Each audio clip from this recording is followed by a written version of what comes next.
So does anyone have any questions or comments for Paula or for Peter about telehealth visits, or kind of your experience, or questions about how they work?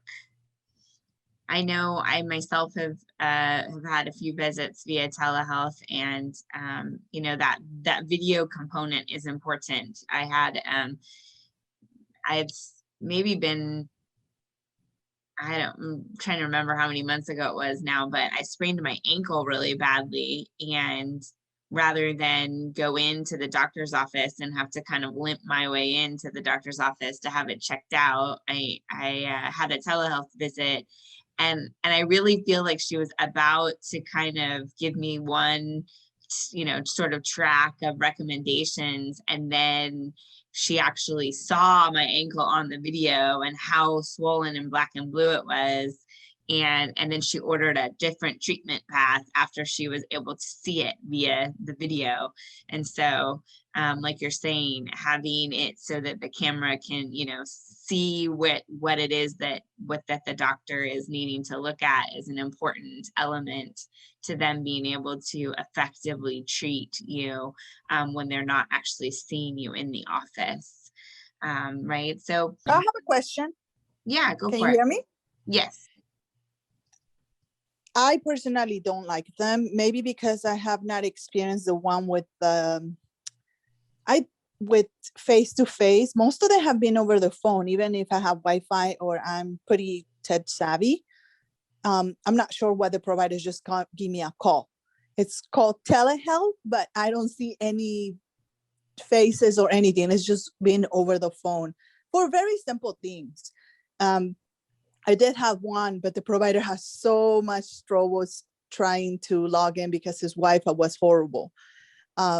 I think we spent like 30 minutes trying the whole concept, and only like it was glitching all the time. Whenever I can, I just prefer face-to-face. Yeah. Yeah, it could, like you're saying, sometimes the technology problem could be on the provider side, right? So that might not be ideal. Not every provider's office is well set up for telehealth. I think most of our treatment centers were already pretty well set up for telehealth before even the pandemic started, but not all of the sorry about the dog there. Not all of the, as we say, sometimes there's interruptions with telehealth, right? But not all providers have a good setup for telehealth. So it might not be the ideal option with all of them. And as a patient, you certainly have the opportunity, you know, if they suggest a telehealth appointment and you don't feel like that's the best option for you, you certainly have the opportunity to say, I would rather come in person. When can I have an in-person appointment? So, you know, as a patient advocacy organization, we would always encourage you as a patient to advocate for yourself in that kind of a way, to express to your doctor's office which way you think that would work, and then to really dialogue with them about it and as to why. So that's a good point. Not every provider is set up to be able to do this well. Some providers would be able to do it better than others.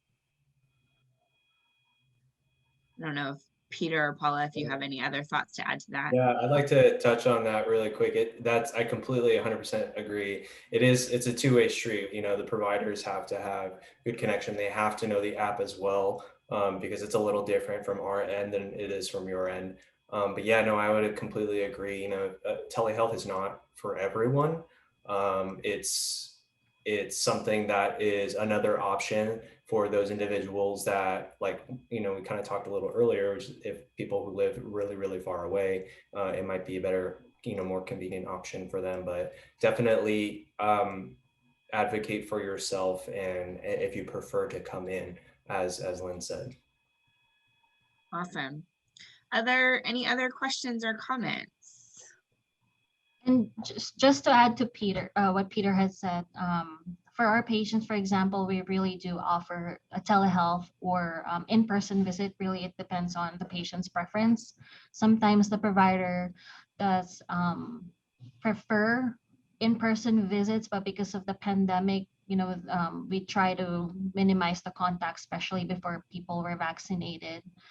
But hopefully with the vaccines rolling in, then we can, have more in-person visits in the months to come. But I do agree that, with the technology, even for myself and for the providers, we've had instances where our system is probably overwhelmed because so many providers are using it all at the same time that it just gets overwhelmed and the connectivity is just not great. Yeah. Wonderful. Briefly wanted to thank our webinar series sponsors, Takeda, BioMarin, HF Healthcare, and Sanofi Genzyme, who made this program possible. And so with that, I just want to thank all of you for joining us today. Again, if you have issues or concerns, we're happy to help you here at the Hemophilia Council. So please don't hesitate to reach out to us if we can be of assistance. And thank you again to Peter and Paula. I know you guys have a very busy clinic schedule working with patients. So we appreciate your time putting this presentation together and joining us today. Well, thank you for having us. It was a pleasure. Thank you all for being here, and we will see you next month. Bye-bye. Bye-bye.